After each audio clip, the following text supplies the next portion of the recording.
But after that, I'm about to send a message in general, just asking about having a meeting on the 28th. We know that's a holiday weekend, so we want to, if we do have a meeting, not have a long meeting, but just seeing if that's something that people would be interested in making or not. So if you could just react to that eventually, and then we'll see what the general consensus is, and if we're going to have a short meeting or kind of like just a check-in or not. But with that, so today we're going to be going over some of the paper CubeSats that we made this past week, kind of what we learned from that. If there's any questions that we have, work a little bit on resumes. We might have a few people, work on them with the group. We're not sure yet, and then go into a little bit of Python, some code examples, because one of the things that we noticed when we looked back at when everyone first applied, one of the things that people said that they wanted to learn the most was a little bit more about coding. So we're going to do a little bit of that together.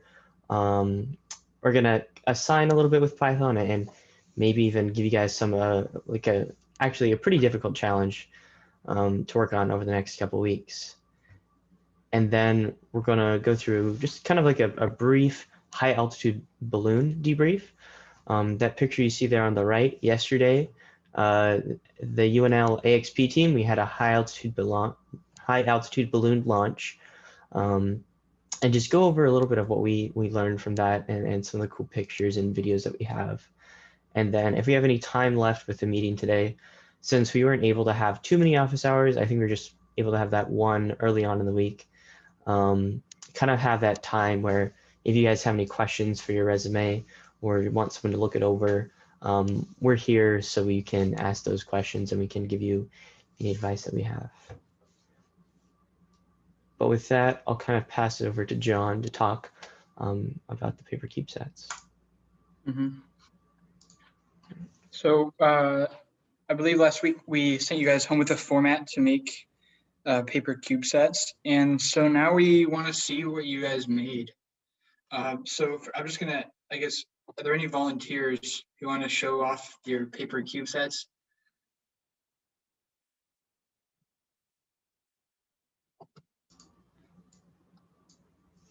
I can't really see anybody, so if you guys just like unmute if you want to. Robert and Elsa, I know you both have finished them, right? Yeah, that's my picture on the side. I think that's a picture of this. Mm-hmm. It is, yeah. I don't know. Anybody else want to show off what they made?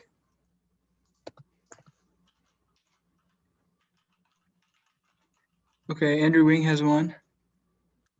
Awesome. I couldn't get it to pop out of the paper. I was pressing on the edges like the directions said, but it never came out, so. Yeah, that's fine. I mean, at least you got it. I made one. Some of the building tips weren't very good because it had you put it together, but then it said cut out a piece. So I just stuck my scissors in there and kind of cut it around. It's okay. It's a little smashed, but that's all right. It's being held up by tape. Yeah, most things in space are also held up by tape. I actually made a different one, but then my sister stepped on it, so I made a new one. The second one, this one's much better than the first one I made.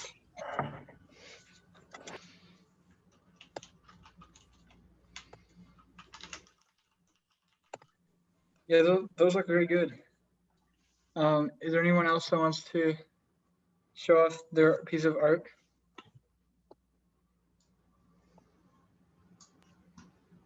So I have a question. I'm looking at those, and does it surprise you how tiny those are and everything we have to fit in that? That is not a lot of space, especially when you've got some controls and sensors that you have to have even before you think about your project. So we'll have to be real careful how we use the space. Yeah, that's definitely a challenge. So what did you guys learn about CubeSats from this project? That they're very hard to make out of paper. That's true. You wanna like not use. You don't wanna like have anything unnecessary because every bit of space counts. Yes, that is very true.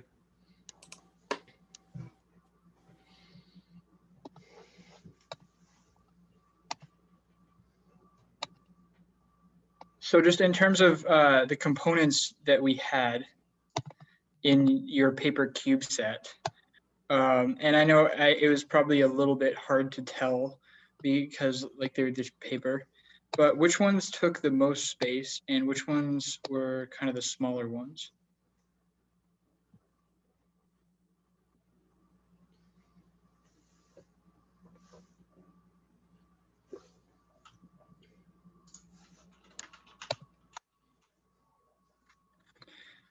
Like, I guess less in terms of like the actual paper one, but like when we're building our actual CubeSat out of not paper, what is going to be the biggest user of space in there?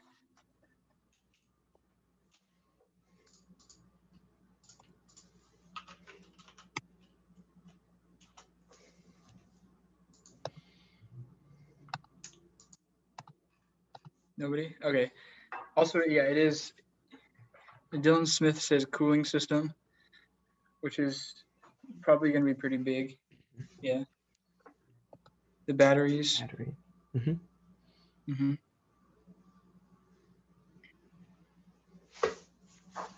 Also, another question: what has to fit there based on the PDR?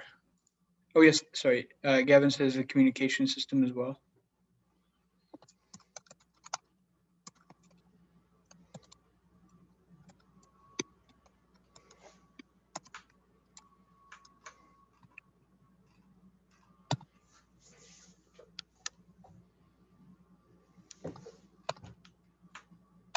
So all of these components, there's a lot of bigger components, and I think we're going to have a little bit more space. Like because most of our solar panels will be on the outside. But it's still going to be definitely a concern. So based on what you guys saw at the PDR, based on like Florida's PDR and North Carolina's, what are the most crucial components that have to fit in the CubeSat based on those?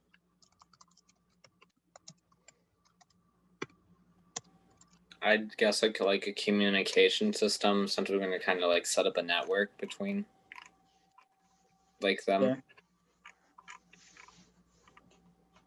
Yeah. Have you guys looked at all what that kind of communication bus would look like?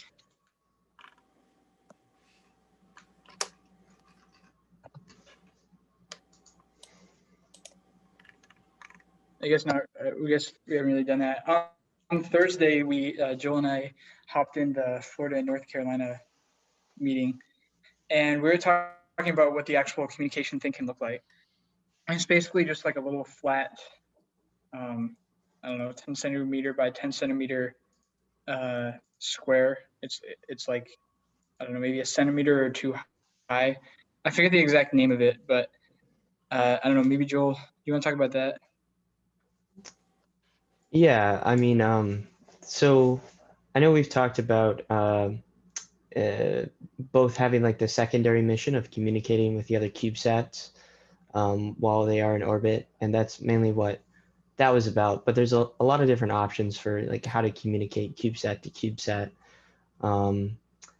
and they've done some work, and we need to hop in eventually there and kind of figure that out, how we're going to communicate and what data we're going to communicate. Yeah. But I don't know. Did anyone else just have any questions about what certain things on their paper CubeSats were? I know there's lots of little chips on there that I don't even know.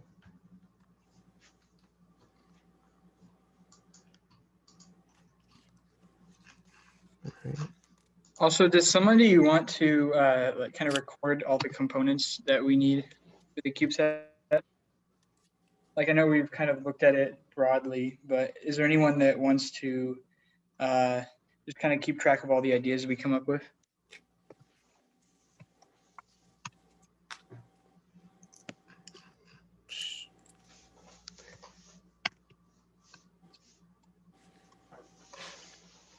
Sure. I don't know. I can do it. All right, awesome, Gavin. So far we've come up with, let's see what we have. There's a cooling system that we definitely need. Gavin, you yourself said communication. There is the battery, definitely. What else? Can you guys think of anything else for Gavin to write down?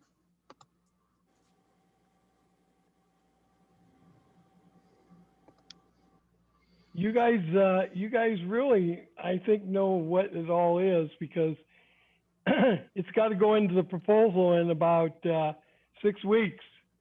So if you guys don't know what's gonna, I'm not sure where the proposal's going. Yeah, that's very true. Elsa, you know. Egan.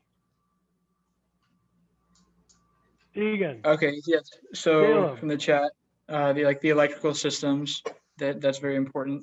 A big one, a really big one, as Andrew Wing points out, is the command and the data handling. That's basically just like the brains of the whole CubeSat. That's huge.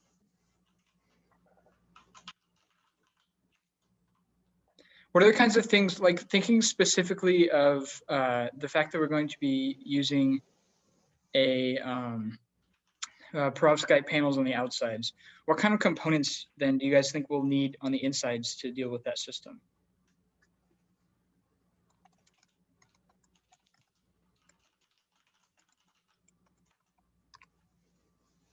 Yeah, so definitely some energy storage, probably batteries.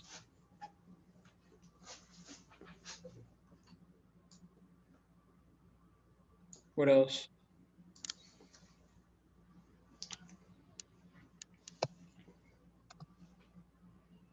Yeah. It doesn't look like Caleb is on here, but or not. Yeah, Caleb Rowe. But when he was working with some of that on the PDR, I know he thought we needed some voltmeters to tell how much power we were getting from the silicon cells compared to the perovskite cells.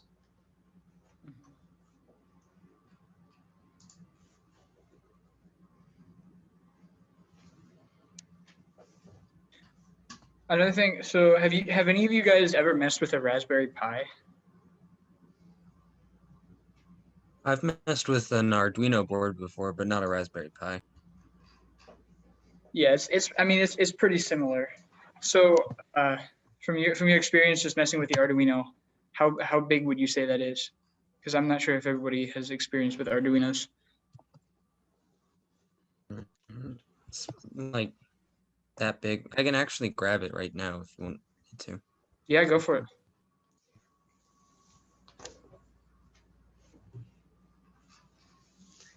Yeah.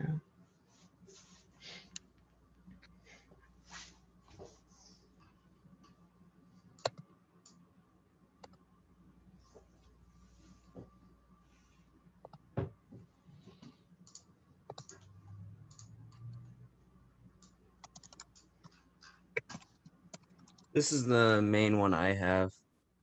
It's not too big. Omega. That would definitely fit in our CubeSat. Have any of you ever messed around with Arduino Teensies?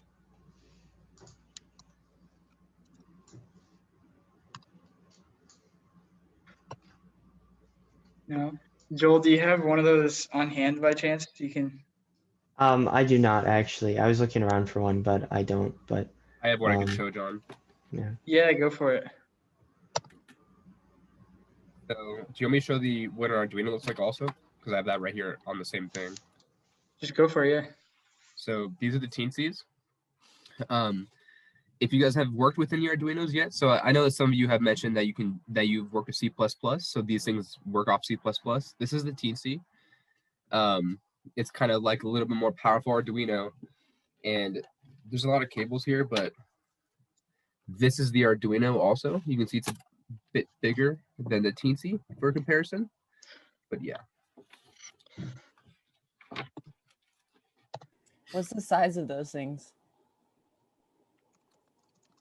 I don't have a ruler with me, but I'm guessing that the Teensy, the Arduino is probably 3 inches by 2 inches about, whereas the Teensy is more like 3/4 of an inch by 3.5 inches long. So they're about the same width, just this one is much skinnier, if you can see that. Mhm. So in comparison to our CubeSat, which I believe Joel said earlier is maybe 10 centimeters, how much space do you think that's going to take up? You have to be me or everyone else. Anyone, I suppose. Okay, just making sure.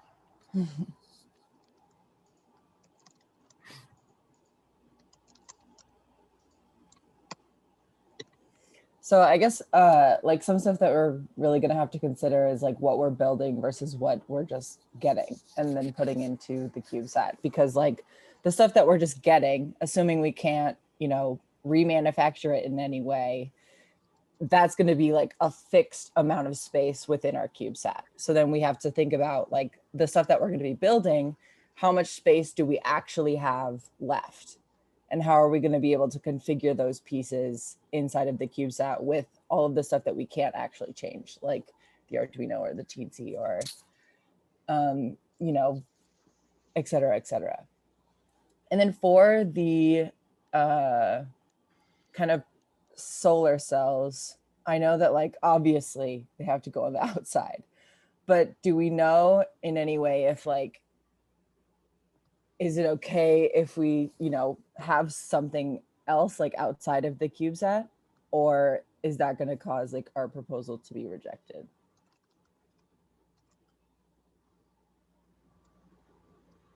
Because like either we can have stuff outside of the CubeSat, which would just take more space, which I know might, you know, limit like whether or not we get launched, or we can't have anything outside of the CubeSat, and we'd have to basically build, like find a way to have it inside and then like, you know, come out at some point in some way. So it's just kind of stuff like this that like, just kind of keep in the back of your mind, just thinking about. And if anyone of like you guys, like the middle schooler and high schoolers, you know, want to be making design plans and like writing this stuff down and being like, oh, I had this idea. Definitely just like, you know, write it down, post it in the Slack. You can like drop some plans if you're really passionate about it, send it to one of us. That would be amazing.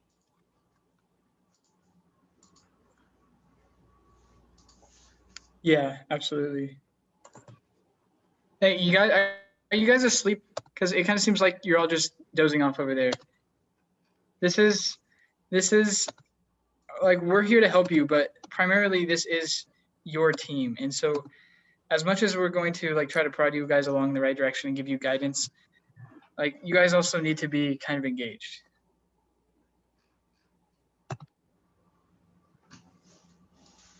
Should we do some jumping jacks, wake everybody up? Do Yeah, it's some mandatory push-ups? 5 jumping jacks for every person. Maybe turning on cameras would help. Yes, that is a good idea. Yeah, everyone turn on your cameras.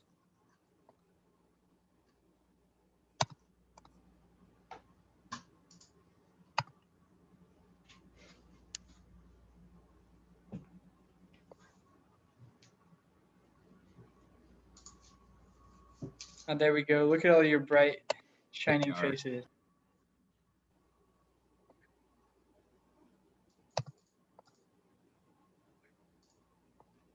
Robert, you did 10 jumping jacks. What an overachiever you are. Good.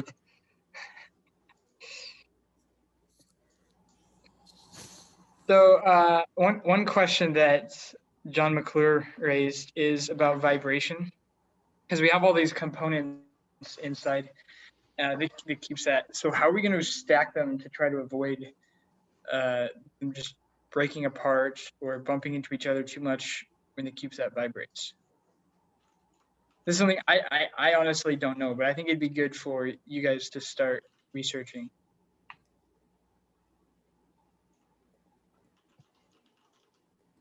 I think when you talk about vibration, so my father worked for General Motors. He was in finance, he was an engineer, but he talked about how on they have a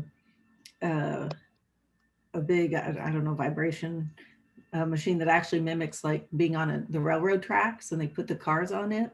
And that actually on the turn signal, there was a little piece in the turn signal that was beefed up, and it has nothing to do with once you have the car and drive it. It was only to make it survive the car survive being on the train. And so it's kind of interesting that some of your design may not be just about the function of your CubeSat, but having it survive the launch. Yeah, that is really intriguing. And we'll have to do more work on that. Robert, you said in the chat you ran across something with the light issue for the perovskites. Do you want to talk about that? Yeah, I was reading through an article over the week, and it said on accident they like focused more light onto the perovskites, and it stopped making it like fall apart. I don't really get how that would work, but like it said they had like focused more light onto the perovskites, which caused the things inside of it not to separate. That was when they were manufacturing it, or when it was actually It didn't really make that clear, but what it said was that while they were working on it, like they focused more light onto it and it fixed all the separation. I can send the link to the article to you on Slack. Yeah, absolutely. You can just post that in general. Okay. Sweet. So in terms of the vibration testing, I think that's something we really need to start looking into sooner than later. I'd like to ideally have like a couple of people, maybe 2 or 3 people just assigned to that. And like, we're going to be starting to kind of split up assignments as we go along. But just to start off, is there anyone that really wants to look into vibration testing?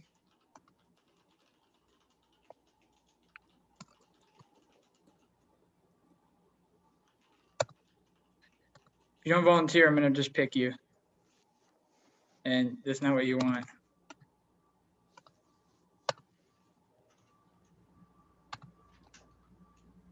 Anybody? We need like 2 or 3 people. It doesn't have to be like, well, basically just look into like what other CubeSats have done is the biggest thing, because there's tons of heritage on this. And everybody's getting assignments eventually. Yes. So yes, you cannot hide. It might be better to have some control over your assignment as opposed to getting told what to do. John, why don't you list other stuff so people can decide what they want to do? Yeah, that's wise. Actually, I think we can probably come back to this. I'm going to make a list of like all the assignments. Maybe, does that sound good? Yeah.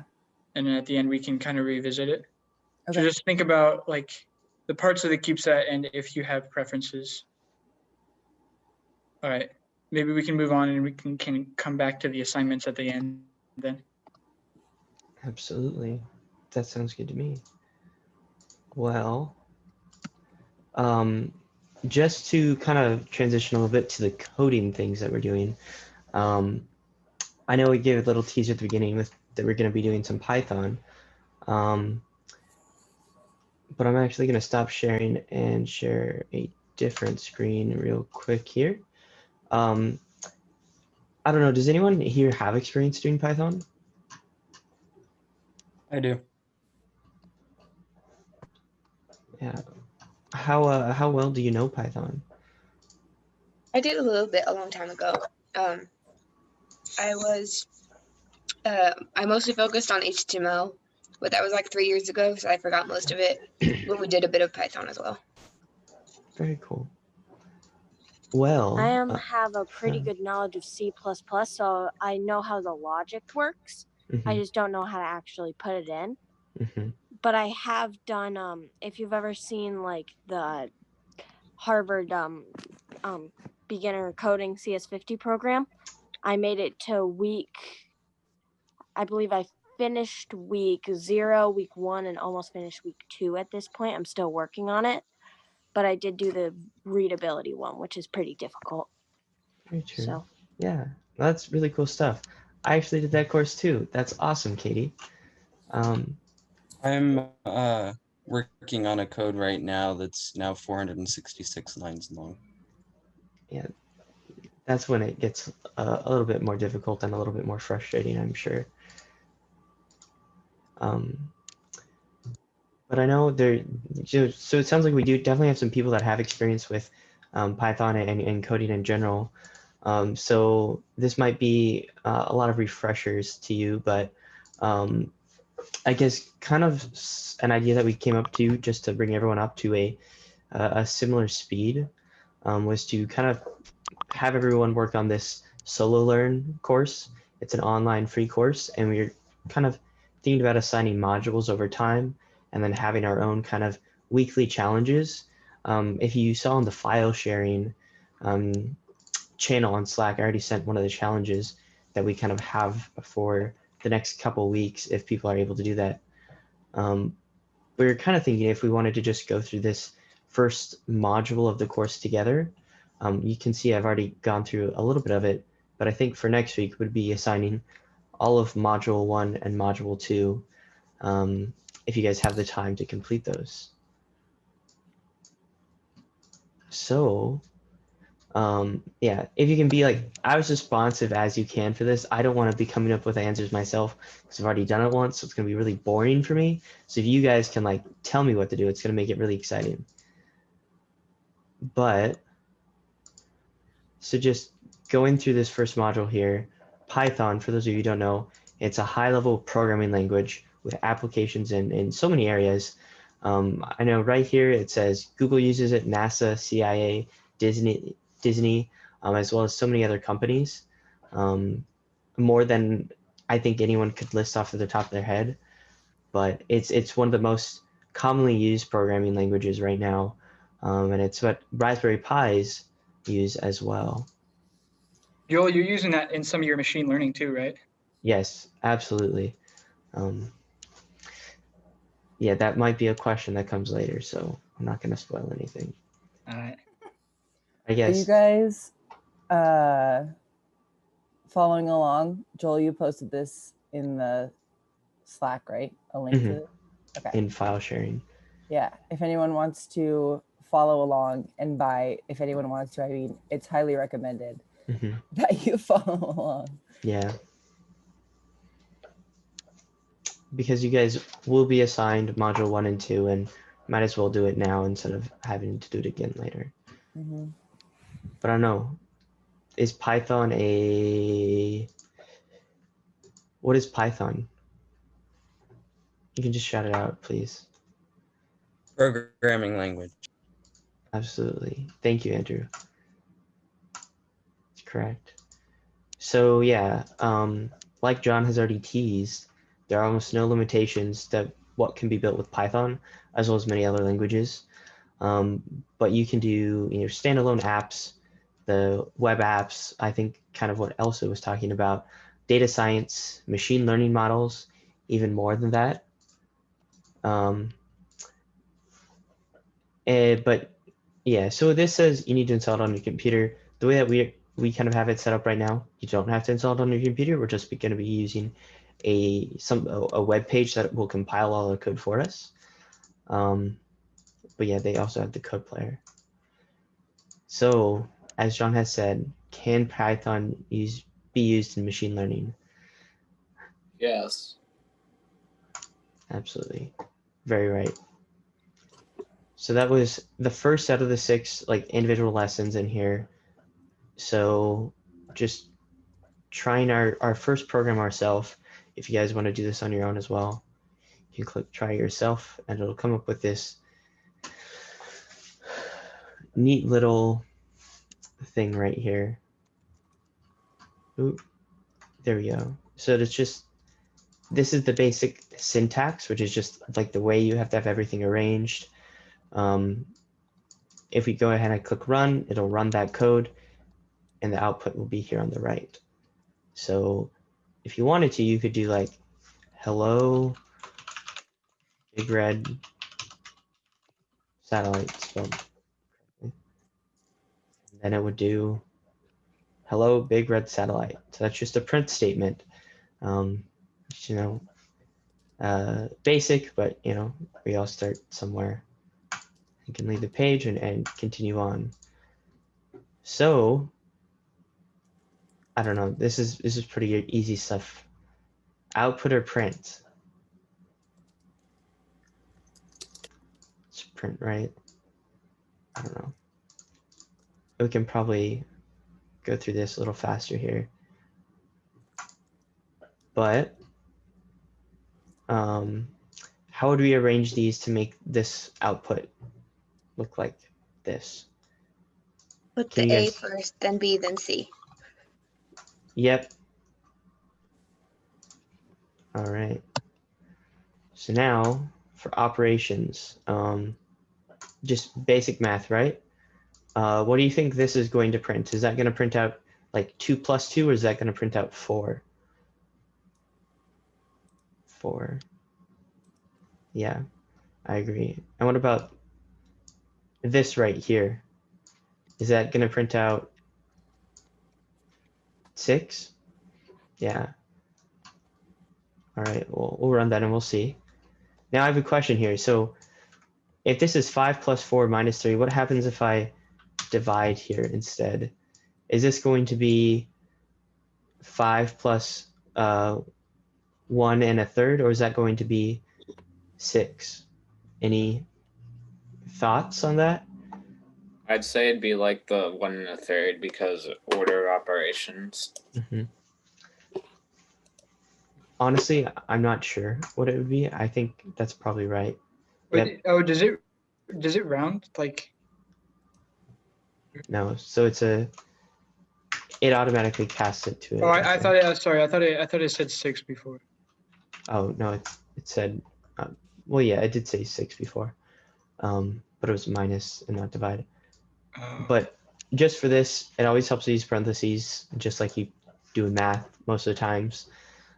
It tends to obey order of operations, but it never hurts to have these extra parentheses here.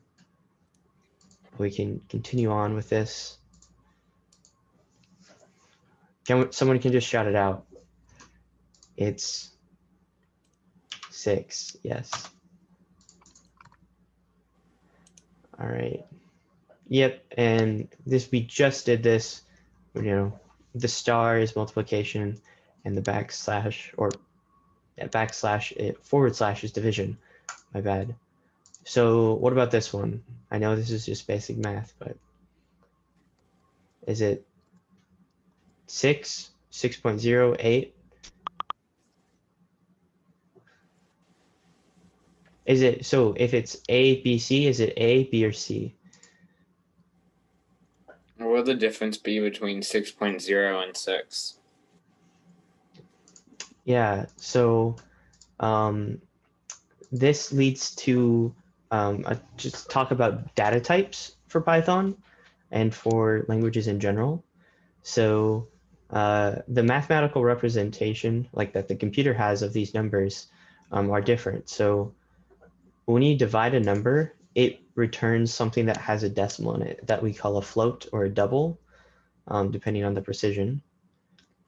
But this would return the 6.0 instead of the 6. They have the same mathematical value, but they have a different like significance, if that makes sense. When you divide by something, it always returns a float or a double, which will have it will have a decimal point and some sort of numbers after the decimal point. Which, I don't know. That's a little weird to think about, I think at least, especially when I was first getting started. But does Have that any of make you sense, guys- everyone? Or go ahead. What did you say, MJ? Have any of you guys learned about significant figures in school yet?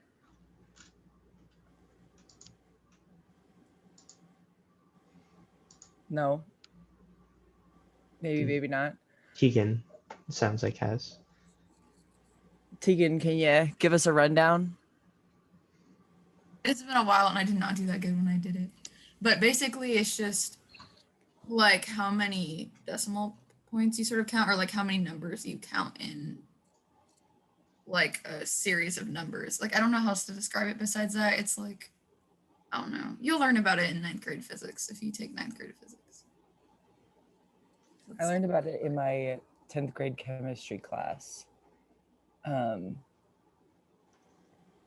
don't know if like they've changed it or not, but in reference to what we were learning about, it was about basically yields in experiments and like how many decimals you needed for your yield based on like how many decimals there were for the different initial products you were using.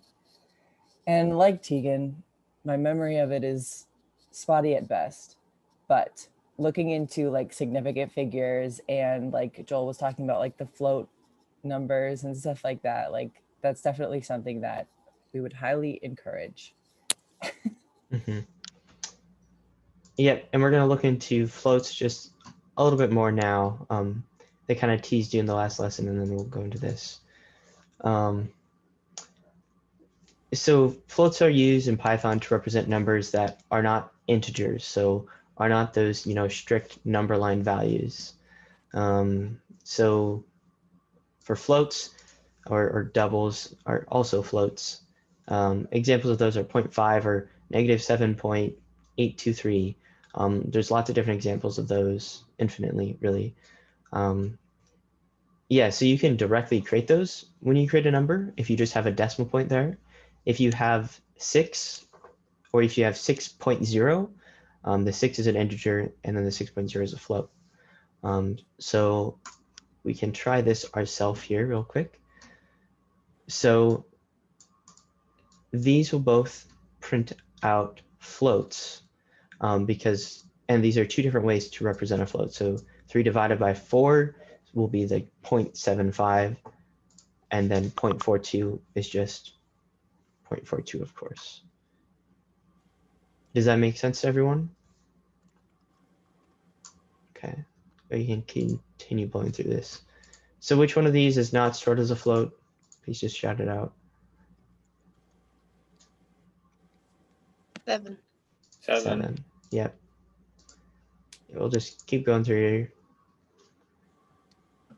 So are all these going to be floats? Or are some of them going to be integers? Number 1 isn't. Is it going to be?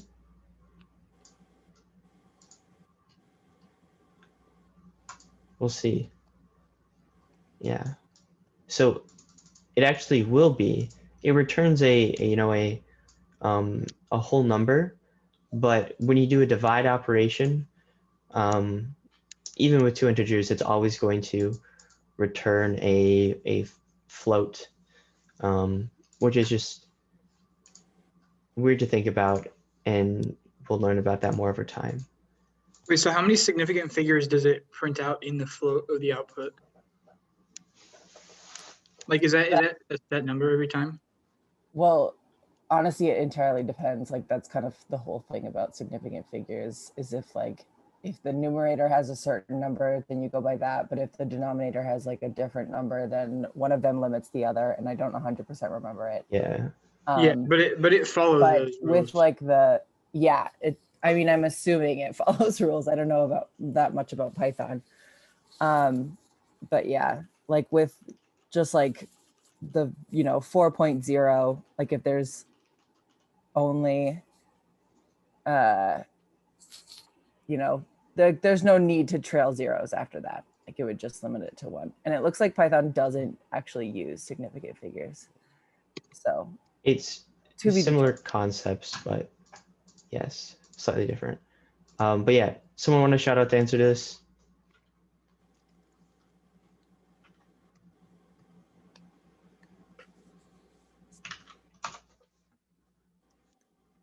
Dylan.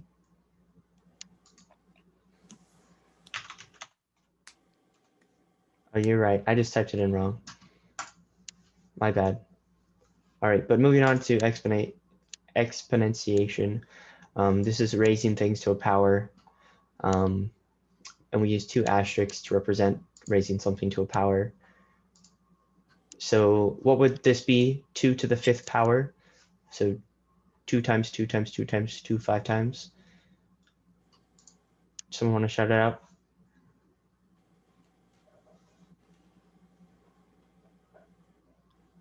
Dylan says 32 in the chat. There you go. That Yep. would be 32.0.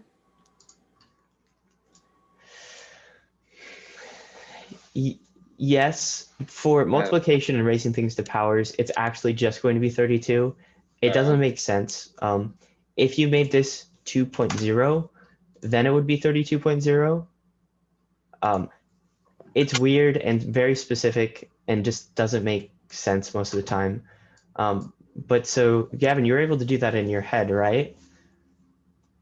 Yeah. Like you didn't use a calculator? No, it's just a bunch of 2s. Mm-hmm.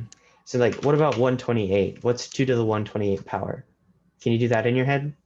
No. Okay. I don't think so, but You can't do that in your head? Come on, man. Get with John, it. John, can you do that in your head? No.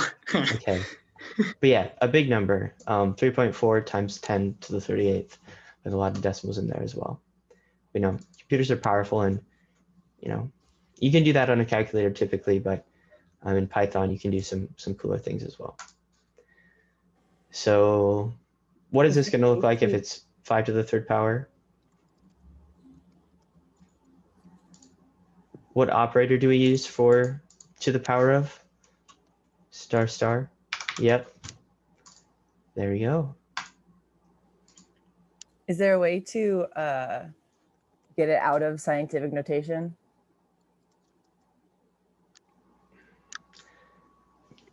Yeah, but yeah. Okay. I can't remember how to do that off the top of my head. What, how often does it just go to scientific notation? Like, are there rules about how many tens there has to be? Well, I mean, if you do 2 to the 128, or it's a big number like that, it's going to automatically do that because it's, there we go. It's going to automatically do that because it's a really big output, unless it doesn't. Yeah. It seems, so like this has a really weird IDE, which it's going to do things weird from normal Python, but I did it here and printed them all out. It's kind of cool to see there. But as the example had, if you have like a decimal that you raise something to the power of, that's the same as like taking the square root. So like raising something to the 1/2 power is the same as the square root, right? So if you run that, the square root of 9 is 3. Why is it 3.0? So just 3. Yeah, so right here we have a float representation, so 1 divided by 2. So when we do that, it's gonna end up with a float. Basically, if you have division with 2 integers, it turns it into a float. Or if you have any other operation with something and a float, it turns into a float. General rules, then there's the more specific weird things.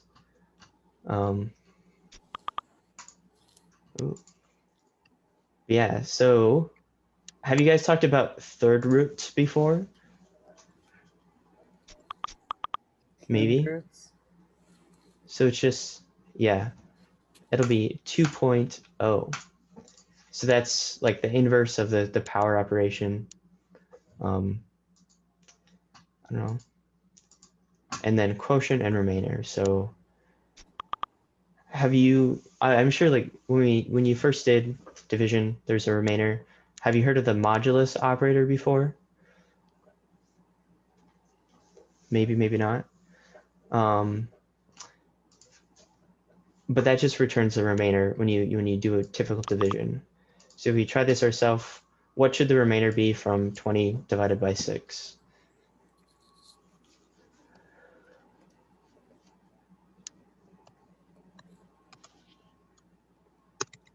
2, 3. Close. 3. Oh, well, that's okay.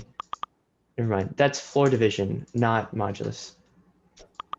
Floor division, my bad. So that takes the divide, it divides and returns an integer, and rounds down. With the G slashes, I wasn't paying attention there. However, if you were to change this to a percent sign, that's a modulus operator, and that should return 2, like Andrew Wing said. So what should be the output of this code if it's the floor division? So it'll divide and then return, it'll round down. I think, yeah, that one's pretty easy as well too. And then the modulo operator just divides out and returns the remainder. So something, not exactly that cool, but is kind of cool. You can build your own little piece of code to determine if something is even or not.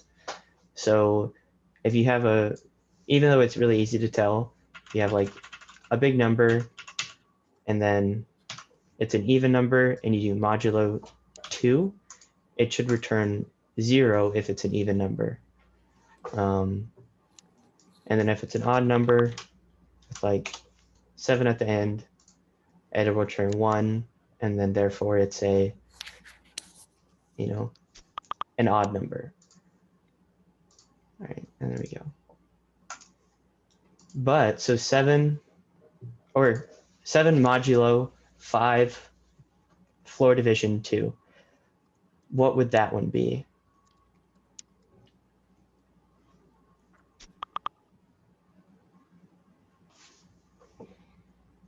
One. Yeah. Evan got it. I agree. So this will return 2, and 7 modulo 2 would be 1 because it's an odd number. And then a final quiz. So what will this return? I know these are pretty easy, but 13, got it. How are you going to output Python? What do I put here? Output or print or? Oh my goodness. Yep, and in parentheses. You got it. You guys got it. It's a little weird doing this together, but just wanted to do this first one together. What will this one return?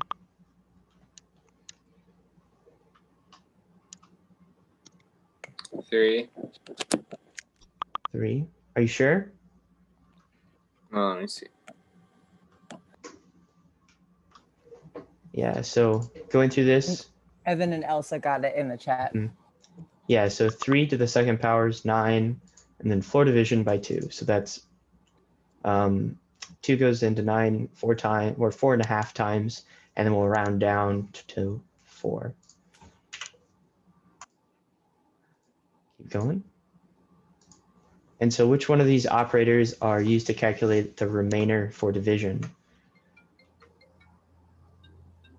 Yep, the modulo operator or the percent sign. So output the quotient of dividing 100 by 42. So what is the result of 100 divided by 42? Yeah. Floor division, I believe it's what it's asking for. Yep. Drag and drop the options below to produce the output of 10 raised to the 5th power. Print 10 to the 5 power. Yep.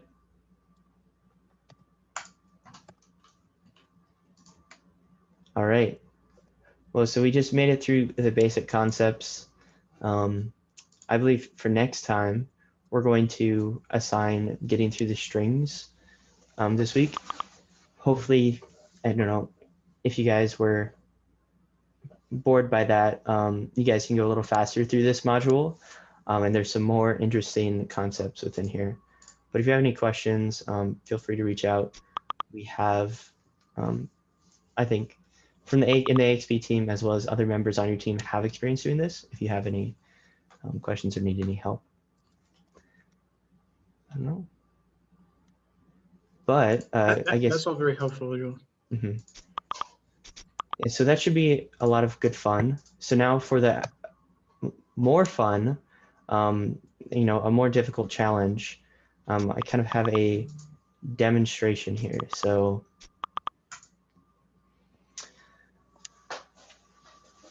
let's say we have like a goal. We want to have our CubeSat get from Lincoln, Nebraska, just because that's where the UNL team is, just eastern Nebraska, down to Florida at the Wise School. This actually is not where they are. They're more in southeastern Florida. But you get the point. You know, this is somewhat humorous if you think about it, because a CubeSat cannot drive. It's going to be flying around the Earth, right? But, you know, this is one approximation, I guess you would say. But if we look at the Earth as a sphere, we have these 2 points plotted on there. And we can kind of think a little bit more, if you can see them there, that the orbit is going to look something like this. So it's going to be a giant circle, or really ellipse, but a circle around a sphere is the path that it travels. So it's not exactly going to be like a straight line between the 2 points. So like if we were to slice the Earth right down that line and kind of look at it here, we kind of get this slice of pie here with Lincoln right here and the Wise School in Florida right here. So basically, we need to calculate this distance along this arc. Now, how do we calculate that? This is actually something that has been done lots and lots and lots by different scientists, engineers, mathematicians, when calculating the distance on a sphere. But this is called the Haverside equation. And basically, when we use this equation, we can calculate, based off of latitudes and longitudes, the actual distance that we need to go. But, you know, actually implementing that is a little bit different. So if I can duplicate this tab and show you, if I can find my thing, Latin long challenge. This is REPL.it. It's another one of the things that I posted in the you know, file sharing. So it's an online like Python editor, and we can run it really quick here. But the cool part of this is there's already a function that exists in Python to calculate this distance based off of a latitude and longitude.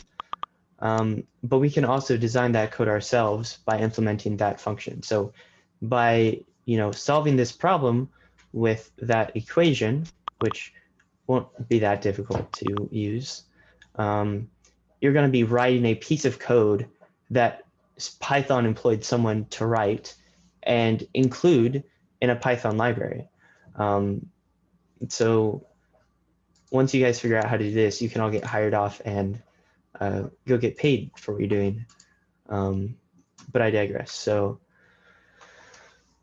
the important thing to see here is we are importing libraries. we're importing the math library and importing this library. And then we're storing some things in variables here. So Lincoln's location, the latitude is 10.818.020, and then the longitude is -96.7. And then based off of how this function takes that, I have to do this and pass it in that way.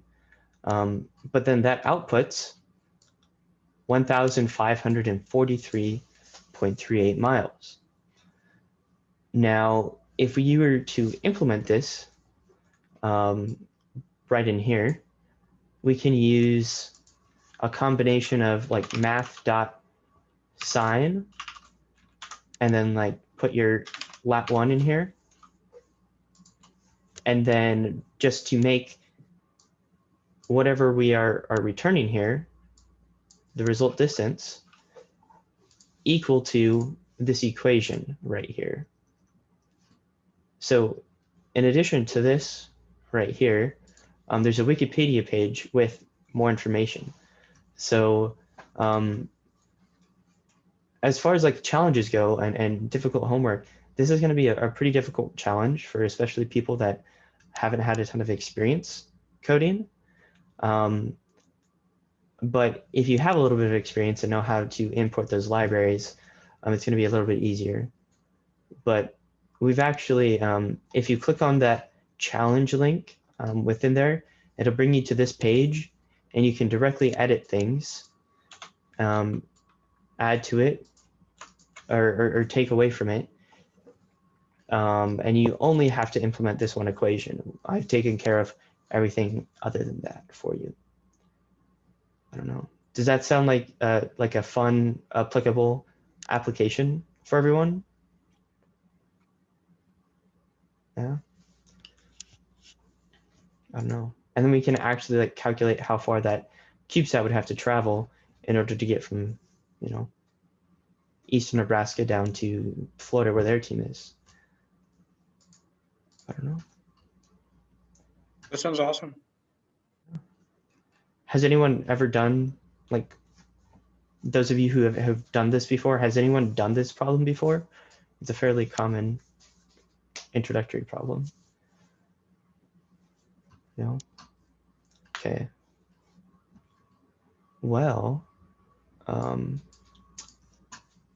if we wanted to kind of move on to the next thing, be great.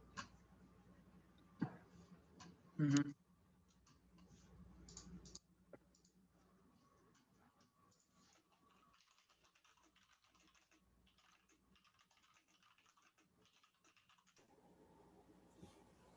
You're gonna share your screen for the balloon thing, or what's the best way to do that? Sure, yeah, I can do that.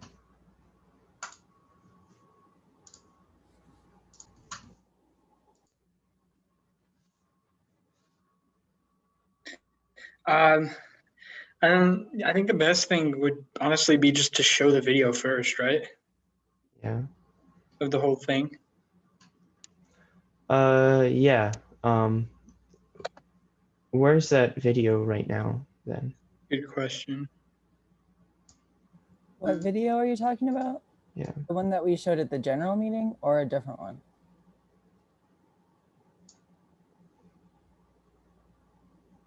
Sorry, what did you say? My internet just froze.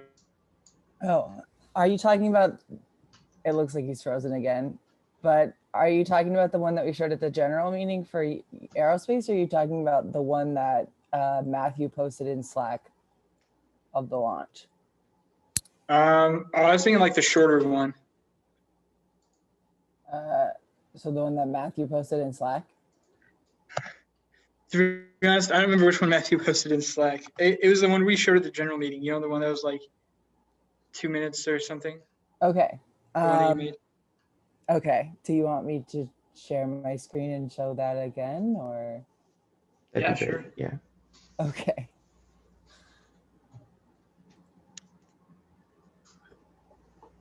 Okay, give me 1 second.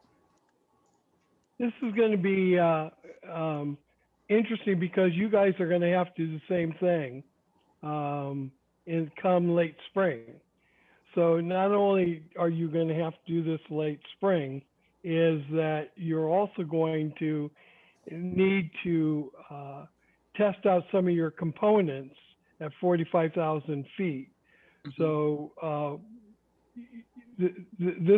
what they're doing is what you're going to be doing pretty soon. Okay. And I'm going to apologize in advance for the audio. It's a little peaky. I kind of had to throw this together.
Yeah, so the last one was just the COTS CANSAT, which COTS stands for Consumer Off the Shelf.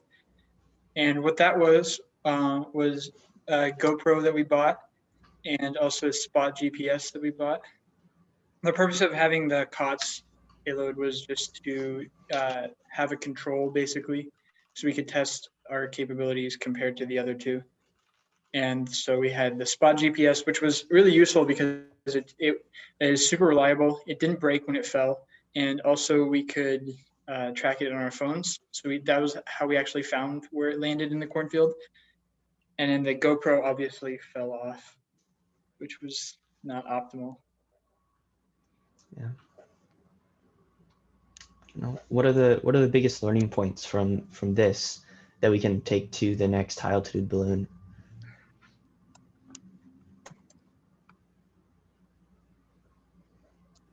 Other than printing the hooks thicker? Yeah. Maybe not relying on plastic as the hook part, maybe like using something that's more tested. Funny, Maybe 'cause using John duct and tape. more duct tape. It's funny because a while ago, John and I were like, is this going to be a problem putting it on those hooks? Should we make metal carriers for it? And then we were like, we don't know how to weld, so we're not going to do that. And here we are now with the hooks gone and the GoPro missing, but that's all right. Looks like you should have learned how to weld. Yeah, honestly. Yeah. But Could there be another way to attach without welding with metal? I mean, yeah, nuts, bolts, that kind of thing. Mm-hmm.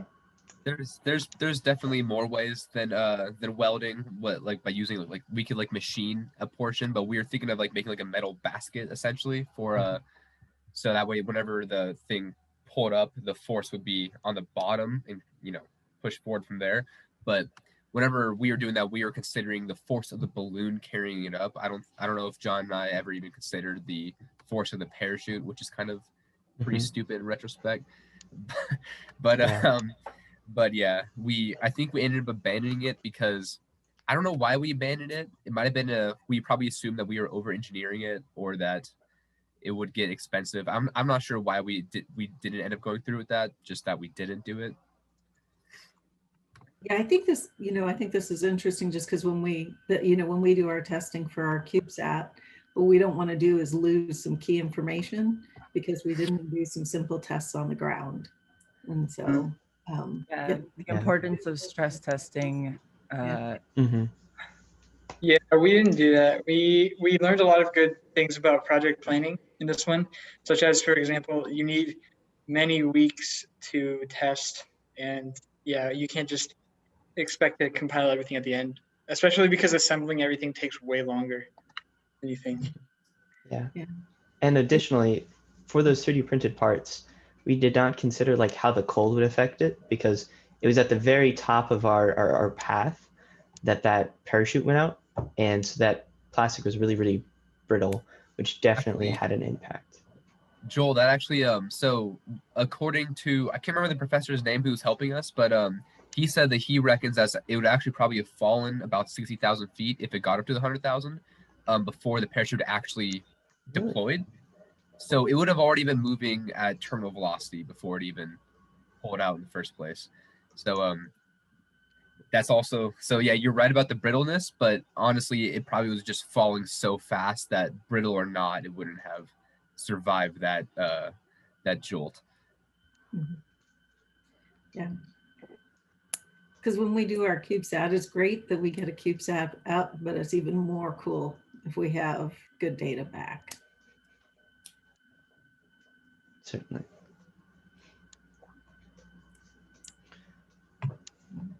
Right. So how long did it take for chasing? Sorry if I missed that. And how far did you guys have to drive to find it? We drove like total distance about a half hour away from Omaha. It actually took a little bit longer than that because we had to chase it. It landed more than a half hour. It landed just outside of Council Bluffs in a very small collection of houses called Quick, Iowa. And like for example, Google Maps, and I couldn't find Quick on Google Maps. I found it on Apple Maps for size of the city village, but Yeah, so if you know where Quick is, it landed right around there. In the middle of a cornfield of a very reluctant farmer to let us trample through his cornfield to go find it. And it was another team, Sam. Yeah, Sam's been in these meetings. It was Sam and I kind of trucking through, because he would only allow 2 of us on the property for some reason. And so it was Sam and I going through, and we had to climb over and then back under a barbed wire fence and like look through just a bunch of trees and like random, because it wasn't just like cornfield, there was also just like random sprouting of just a lot of weeds. And so yeah, it was an interesting experience. So this is another perk of us launching a high altitude balloon with you guys, is that we also get to do some team hiking at the end of it. Well, at least it didn't land on a roof or in a pasture with a bull. Yes, that's very good. Or Or as in a as tree. Caleb said, in the pig pen where they would eat. Yeah. All right. We can probably keep moving on from the HAB debrief unless you guys have any questions about that. Yeah. Right. Was it pretty exciting? I mean, Yeah. just actually get to launch something. Very cool. The launch terrified me. I don't know how everyone else felt, but I was very nervous before, during, and after. Mm-hmm. Right. Someone kept making a lot of jokes about starting a wildfire, which made me very nervous. I don't know if that was actually a possibility or if these guys were just punking me. John? No, Yeah. it was, That's definitely something that we considered when designing it, and at least the electrical work we did a little bit was because of that, because we do have nichrome that heats up definitely hot enough to start fires, and so that's something we need to be careful about and to continue to be careful about in the future. Bill, didn't you guys fry 2 laptops while trying to get this thing to work? Yeah, we did. Well, 3 actually, but in 2 days. So the night before, I was doing some testing with my laptop, and there was a short connected to our USB cable, and it fried one of my USB ports on my laptop, not usable anymore. Thankfully, the other 2 are not fried. And then Matthew and Sam, they were doing some work on the last minute right before, just ensuring that they were working. There was a short in there as well, and it turned both their computers off. Did not kill their ports though, because I think their computers turned themselves off and didn't let them be killed like mine did. But yeah, there were some sad moments there. Definitely. Yeah. Yeah. Now with that, we can probably move on to, let me see what's next. Let me just add one more thought in there, which is that I will tell you, even out in the working world, you think you get 95% of the work done in 95% of the time, but that's not true. You get like 10 or 15% of the work done in that last 5%. And so you really need to give yourself, you need to plan to be at 95% with more than 5% of the time left, so you can have more confidence and you can test and check things out. And so when we plan our schedule, we need to build that time in there so that when it launches, we have a lot more confidence and less fried computers, I guess. I mean, that's just part of the process at that point. Yeah, because I'll tell you, when I worked in consulting engineering, if we did our 95% submittal and we had spent 95% of our budget, I knew that we were going to blow our budget. But if I didn't have at least 10% of the budget left at 95%, yeah, I'd get to explain to my boss my low performance.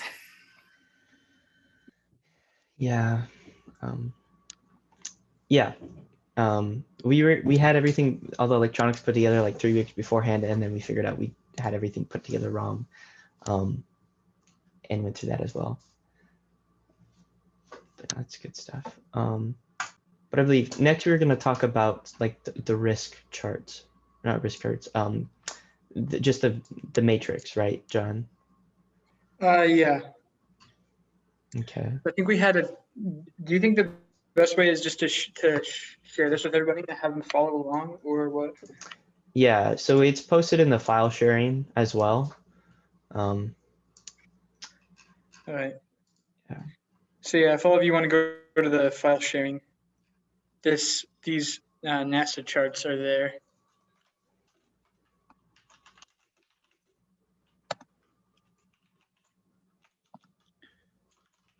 So the purpose of this section, we just want to basically give you guys, because we don't know how much you guys have really looked at the proposal so far, but just kind of give you guys an overview of what we're expecting so that everyone's on the same page about that. Yeah, MJ just put it in the chat. Awesome. Okay, so for the NASA proposal, 40% of what matters is the relevance to the NASA goals. There's a 2018 strategic plan that you can read that has specifically what those objectives are, but that's the part about the relevance to NASA. Another 30% is the results of our merit review, and the other 30% is the results of the feasibility review.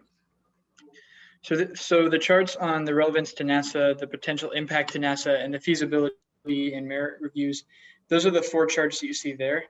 And we're very lucky that NASA gives us that as a rubric, but it also means that we have to follow those pretty closely if we want to get in the excellent for all of them. Mm-hmm. So as far as the relevance to NASA goals goes, I mean, you can read what it says on the rubric there, but basically it talks about if the proposal addresses the goals of the NASA plan, are the benefits to this project the same as in the merit review? So just checking if we're consistent. And finally, why we need a flight in orbit to be successful. And I think, did we touch on this in the PDR at all about why we needed to go to space to test this? I believe we got asked a question about it and someone answered it. All right. Is what I remember. So yeah, that's definitely something we can look into. Then the merit review, we have to look over the merit review is basically just testing how worthy our project is. We're going to, the plan right now is, and I can't remember, one of you guys can help me out with what date that is, that we're going to send the charts to the merit and feasibility reviewers.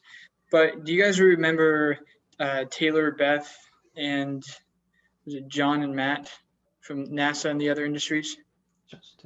Justin, Matt. Justin, that's what I mean, yeah. Justin, Matt. So those guys are going to be doing part of the panel for our feasibility and merit reviews. And we're basically just going to send the charts to them and send them our projects and have them get back feedback to us. What that means from you guys is that we have to really start working a lot on the proposal in the next few weeks, and we have to get our ideas solidified enough so that when we have those merit and feasibility reviews, we're a lot further along than we are in the PDR. I think we can probably use some of the same slides for the PDR, but we should definitely clean them up and get them more advanced. It also means that you guys should, if like, I know it's been a couple of weeks since the PDR, maybe start refreshing yourselves with some of that, especially not just with the parts he presented, but with all of it. Yeah, and you know, we got PDR comments back from our prior PDR. I don't know if you guys looked at the files. Our pages start like on page 36, but there's some comments in there, and so we should probably try and respond to those and update the slides being responsive to those comments. Yeah, definitely. Is that shared with everyone in the Slack? So you guys were copied on it. I didn't share it with everyone in the Slack. I can share it with everybody in the Slack, but it'd probably be good to put it in the Google Drive. I can email it to you guys where I just reduced it to our comments and not all the other review comments. 'Cause when Yeah, that'd be I was great. reading it all and then I'm like, wait, this isn't about us. And so I'll send you the reduced file. Yeah, we can add that to the Big Red Sat Google Drive. Mhm. If Yeah. you want to, like, sorry, that was a bad way of saying, if you want to just send it to the Gmail of the Big Red Sat team, we can add it to the Google Drive a lot easier. Okay, I'm sorry, I was going to send it to your individual email accounts, but if you Yeah. can tell me the Gmail account name, I'm sorry, I don't know that I've got that. Is it just bigredsat@gmail.com?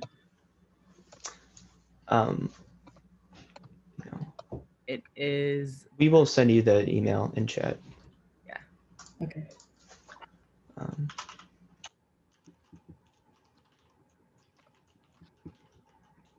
But I believe like part of the idea for this matrix is to have everyone fill out the matrix, right, John?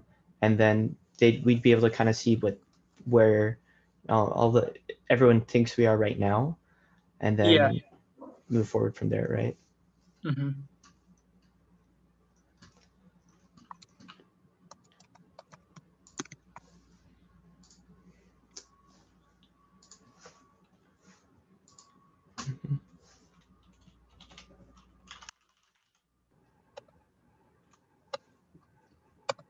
I mean, you guys can keep looking at this in terms of like all the different requirements and stuff. We did like just briefly, I mean, the feasibility review is similar to the merit review, but it's also very similar to the PDR where, you know, the reviewers will be just assessing how successful our mission is they think is going to be. Yeah. And so like the Florida and the North Carolina teams, they're using just the PDR for their merit and feasibility review. But in order to really strengthen the proposal, we've been thinking and trying to do this additional merit and feasibility review. And we haven't exactly figured out what that's going to look like. We were thinking maybe just having the slides and sending them the slides to individual review. And then if they have any questions, so maybe not presenting, but definitely familiarizing yourself with those slides, like John said. But if you wanted to kind of transition again here. Yeah. So or I guess we're gonna kind of plan on wrapping up a little bit earlier and then have some time where everyone can work on their resume with everyone else, as well as get a start on some of the things we've assigned just kind of to work on this week. So just kind of the homework / things to work on for next time. If you haven't already, make sure to fill out your resume. Oh, and we're also planning to do the resume. We just move things around. So we'll come back or like do some work on the resume right now. But we forgot about that. And assignments. Yes. So make sure and finish your resume if you haven't already. Fill out the matrix for the proposal that's sent in the file sharing. Python modules 1 and 2, that link is also in file sharing. If you followed around for module 1, that's great. And then you just have to do module 2. And if you're able to start on this week's coding challenge as well, please do. It should be like kind of a fun way to get to know Python. And if you need any help with that, we'll be hosting office hours, something like that during the week as well. We also need to split up the assignments for next week on the CubeSat too. Yeah. I'm going to just copy and paste kind of the categories that we need to research.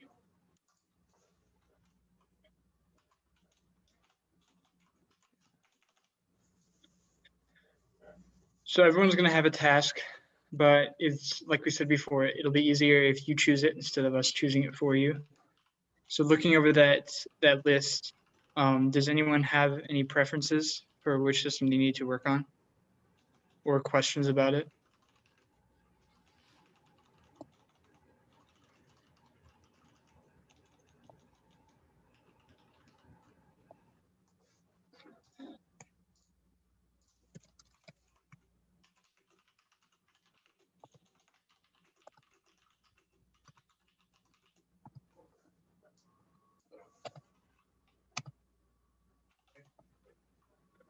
Oh, we also need to do communication.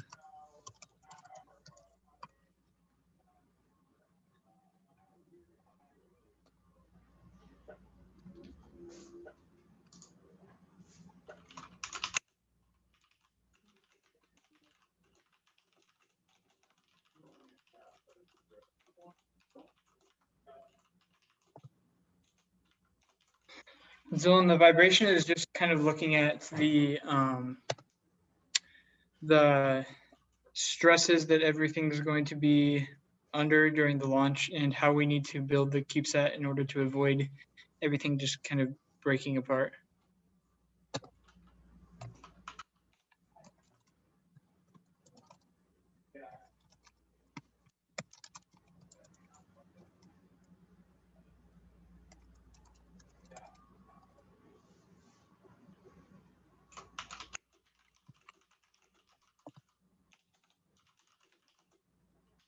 All right. So those are the 7-ish things we need to do. I think actually,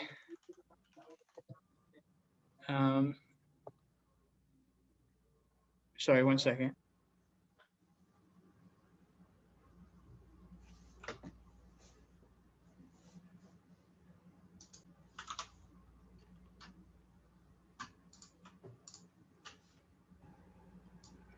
So based on the list that John just sent out in the chat, if you guys kind of want to look it over, if you have your own ideas for more teams that you think that we need, stuff like that, we're going to be kind of a multi-day process in team assignments. I think the AXP leads are probably going to make somewhat of a rough, design / plan. And then based on that, we'll see, how many people per team we need and stuff like that. So if you have a particular interest in mind based on the list that John sent out or something that you find on your own, please DM us on Slack. And then we will make team assignments within the next couple of days. Does that sound good? Yeah. And then I think also expect to maybe do some presentation next Saturday about the area that you researched. It won't have to be anything super long, but maybe just a little bit.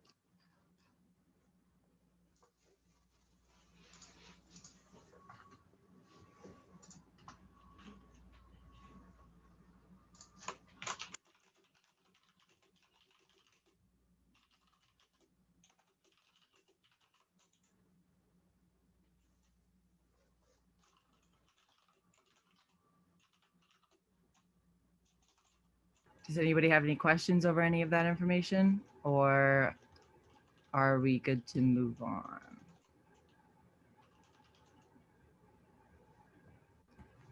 Thumbs up from Robert. I appreciate the response. Thumbs up from Elsa. Very nice. Nice. Thumbs up. I like it. Okay. Looks like we are good to go. Next was resume stuff.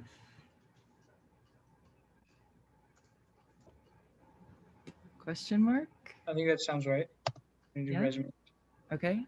So Dylan has wonderfully volunteered to let us look at his resume and kind of as an example, and just to kind of like, you know, do some corrections, stuff like that.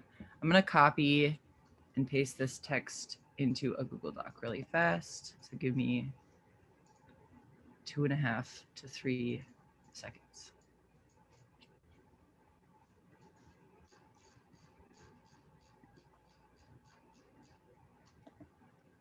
Okay.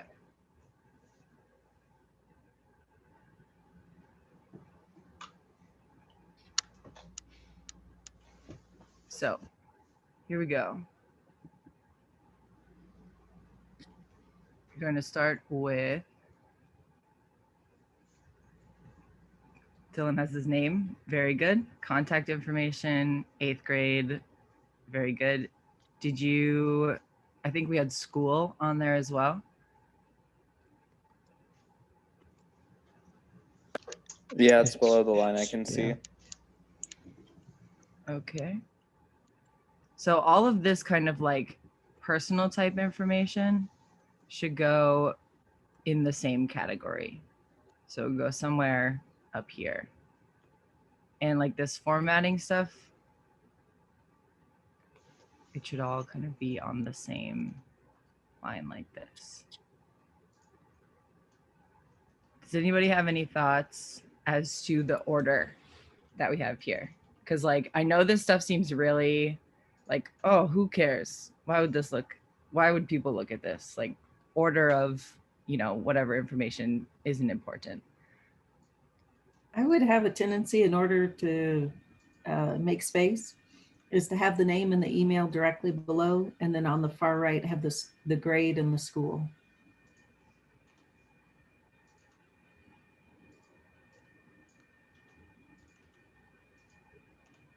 Yeah, I agree. I also think that the grade should be by the school probably. Yeah.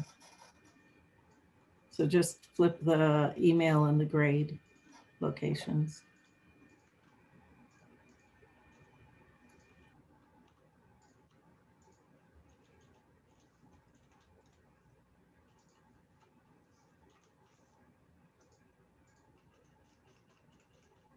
You have to use the rulers at the top to set some of this stuff. For Google Docs, because why not? Okay, relevant coursework, extracurriculars, or sorry, if anybody has any further comments about the top section, now is your time. Otherwise, we're going to move on to relevant coursework, extracurriculars, and skills.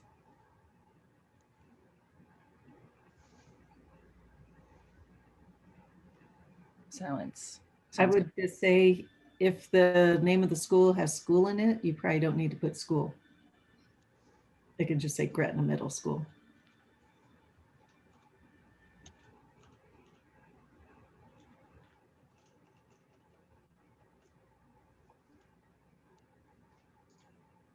Okie dokie. And so relevant coursework, extracurriculars, and skills. Robotics, band, choir, and show choir. So can anybody say, actually, you know what? I'm going to call on someone. I'm going to have Dylan. You're raising your hand. Why are these relevant skills and extracurricular activities? Robotics Let's know. Relevant because it has to do with coding, building, all that stuff. Mm-hmm.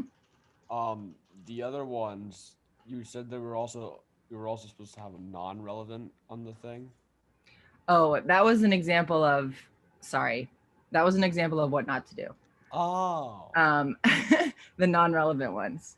But in my opinion, I would say band, choir, and show choir are relevant skills because all of those things promote teamwork. Choir and show choir shows that you know, have experience public speaking and are, you know, confident performing in front of a group. So those are definitely relevant skills. It's not just specific like building or, you know, STEM type skills that you would consider to be relevant skills, but anything that shows that, you know, you're a good teammate, you're a good leader, you you know, have experience performing in front of other not people's. You can be confident in, you know, speaking in front of a group. All this stuff is important.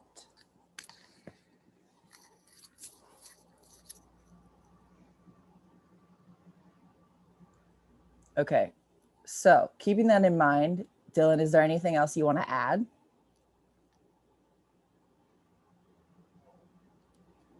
Not really.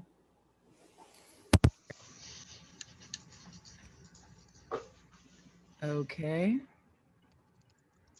So for coursework, I noticed that you didn't have any of your classes on here. Have you taken any, like what math classes have you taken? So actually, robotics is also a class. Is it? That's cool. At my school, it's also a class. I have robotics as one of my electives. Nice. What math classes have you taken? Algebra. Pre-al, I guess. What science classes have you taken? Science. We haven't gotten into like differences in any of those classes yet at our school. Gotcha. Okay. Sounds good. I don't know if I'm supposed to put those. No, that's okay. You don't have to. I didn't know. I don't know. I wish it was more standardized school to school. Like this is what you do in, you know, whatever grade. But like we started splitting up classes in middle school where I went to school. So I didn't know if Nebraska was the same or what it was. Anyways, the next section. Oh, does anybody else have anything to add? If I could add a few thoughts, is there any way we could maybe just explain a little bit more about what these are? It's great that you have like the robotics coding and building, but at least in the way that I have been taught for resumes, it's like the perfect way to do it would like have a nice title for what you did, and then right beneath it you have some like action words of how you can or like what that experience brought to you. So like if you had a robotics class, you experience working on a team, coding, designing, and building robots, and have like a phrase like that. Like how long I have been doing it for. Yeah, that'd be great as well, especially like putting that on the right side, like 20. Did you start this class this year? The class I started this year, the like robotics in general, I've been doing for about 5 years. Is that So 2015 to present.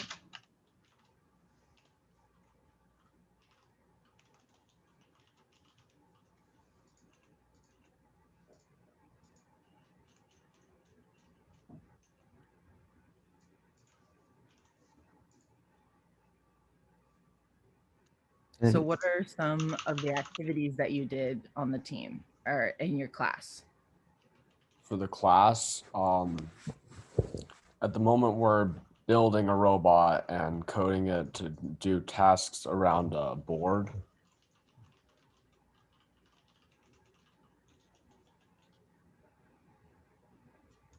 Is it for a particular like competition? Like, is it a VEX or competition is across it is it VEX or like first tech or first Lego League? Do you know? It might be first Lego League. I don't know. That sounds about right. Joel loves First Lego League. I love first in general. I have my Globals t-shirt on right, or long sleeve shirt on right now. Have you entered into competitions before? I've entered into one. What was the result? I don't know how they like rank out of 36. Sorry? You got 14 out of 36th. Nice.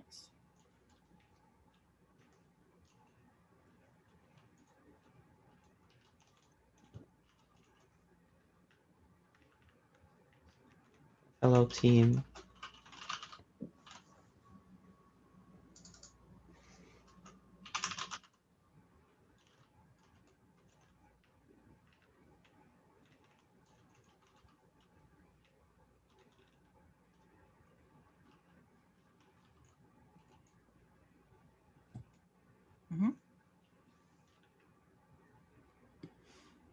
Yeah.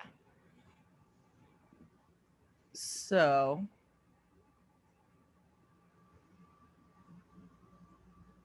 are we good to move on from this kind of first point to do the same thing to the others? So do you see how kind of like before, like it was just like the basis, like this is what I gained from this. But in case like, basically in case there's anything that you miss in your list of like, these are the skills that I gained from this experience, having a little like sentence like this or whatever can kind of make people inference on their own, like these are some other things, you know, or like if they see this being like, oh, there's this person on my team who also, you know, competed in First Lego League and they're really good at this stuff, so they might like inadvertently link you and this other teammate of theirs in their mind. It's kind of stuff like that that like you don't really think about it, it's more of like a subconscious link. Or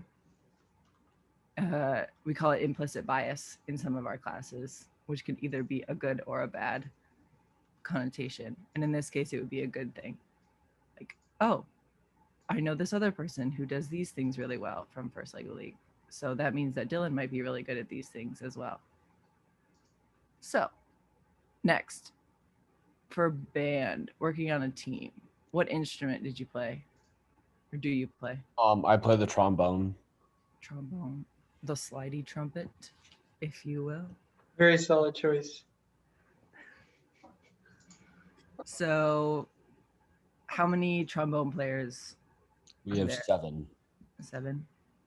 So like, I don't know. Oops. Aggressive. 1, 7. Am I able to like get onto that dock or something?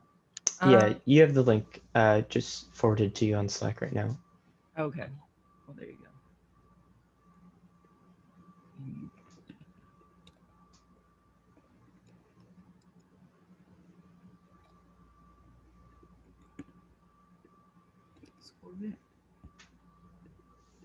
So this kind of implies what you said before. Like, oh, 1 of 7. So you're a team, you know, you're working with the team on basically completing a task. This task is, you know, performing a song or learning a song together, you know, stuff like that. And show choir and choir, it would be basically to show this in a sentence, to show this skill in a sentence. It would be more like, you know, we've performed these things, like we've done these events as a show choir. So what stuff? So do I have to say every single like competition we've been in? Just highlight some of the ones that you've done well in. I don't remember the exact names of the competitions. That's okay. We can come back to it. Like, this doesn't have to be like finalized. This is just like, yeah. Okay. So this next part was, you know, why is this project important to me? What is it? What am I going to get out of it? You know, etc. So for this up here, this project is important to me because it will help me try something new and see if this is what I really want to do. So do you see how you said, and see if this is really what I want to do, and then you have a comma, and then and give me experience with helpful skills? Yeah. Stuff like that. So this would be just the start of your list here. Like within a list, like you should only have kind of like an ending conjunction, like and, or, you know, etc. is just before the last item in your list, essentially.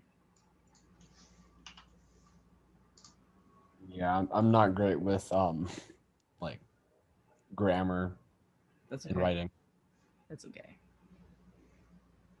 It is, I don't know if you guys have Grammarly or stuff like that. There's a free service, but there's like softwares that you could download that will kind of, as you're writing, suggest things to you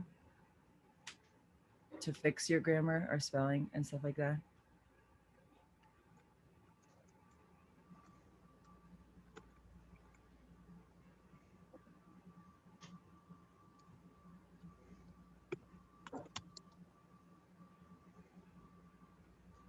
While at the same time being a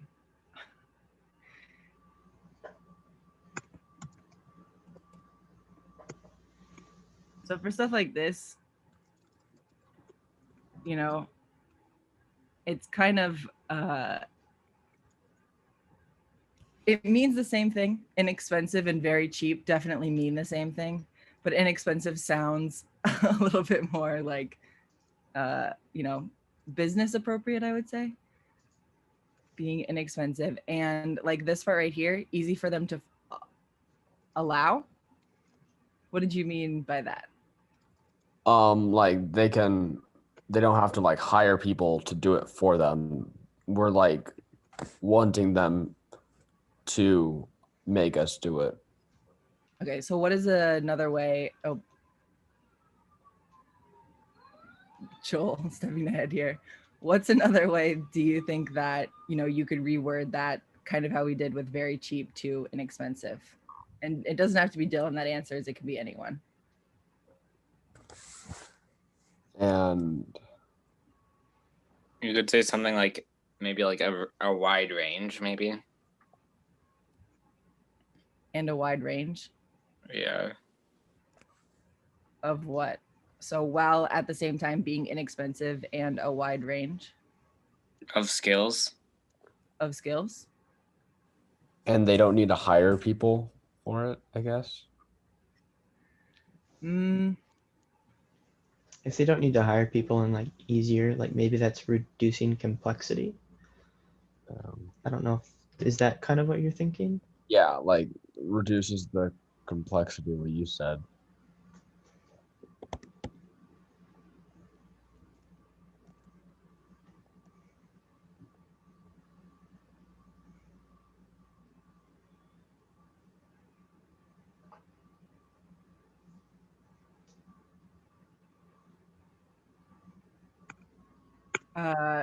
So reduces the complexity.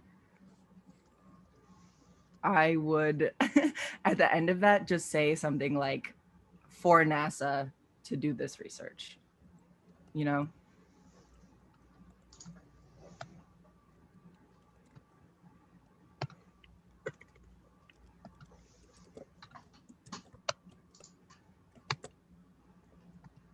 Yeah, or to get this information or something along those lines. Because it like reduces the complexity, basically like at the end of that, if I were reading this, my question would be like, oh, but of what?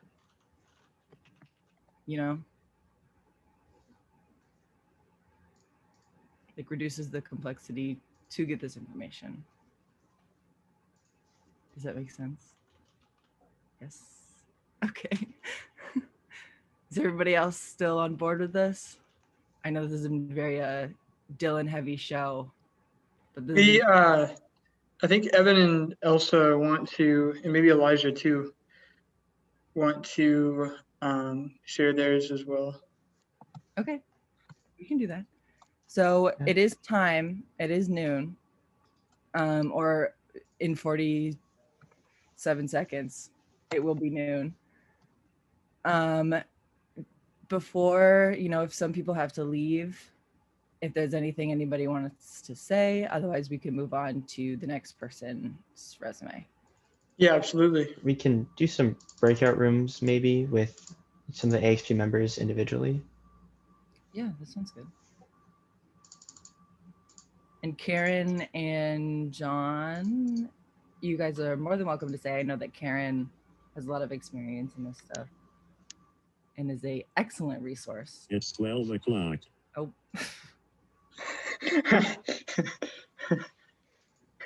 That thing's super creepy, MJ. I think it's great, but it helps keep me on task. That's fair. Okay. Does anybody have anything before Joel banishes us to breakout rooms? everybody who's gonna log off should probably do so before he does that. So if if you're leaving, I saw Tegan wave by. So goodbye to Tegan. I think I'm going to jump out, but when we actually do the proposal and compile it all, I might do some tweaks then. Okay. That sounds good. So we try and get the formats the same now. And then we look and see if there's anything, because we do want to try and keep everybody to half a page as we add this in. So, but I think we're on the right track. Mm-hmm. Do you know, does anyone know if there's a way to like edit the format on Google Sheets where we can like be like, no, you're only allowed a half a page? I think there is a way. I don't know if there's a way, but rather than what we'll do is when we're getting the proposal in final form, I'll put it all in Word, and then we can look at, do we want to change our margins a little bit? Do we want to take out some of the extra spacing, that kind of stuff? Because just shoot for half a page now. But if we need to take out some lines or something like that, then we'll just, that's the finessing that we'll do for the final proposal. Okay. Sounds good.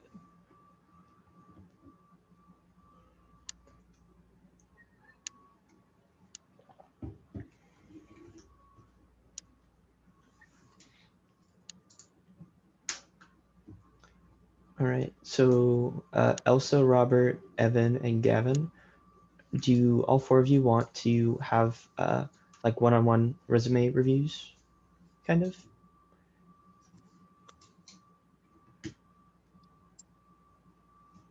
Sure. All right. Yeah, that sounds good. Well, I'm about to open up breakout rooms here. Oh, that's okay, Elsa. If you like, we could finish stuff up together. Oh, okay. Bye, Evan.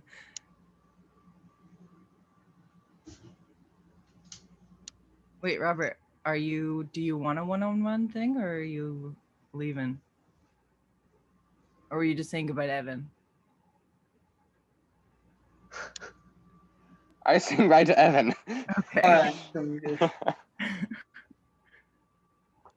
right. So now there's 3 of you, so we can move that there. I'm gonna open up the rooms now if you guys are good with that.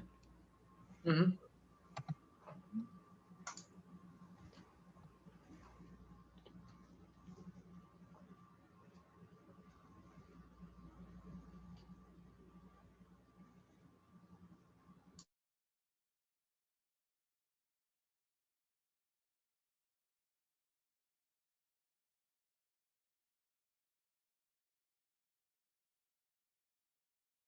That sounds good, John. Thanks for stopping in today.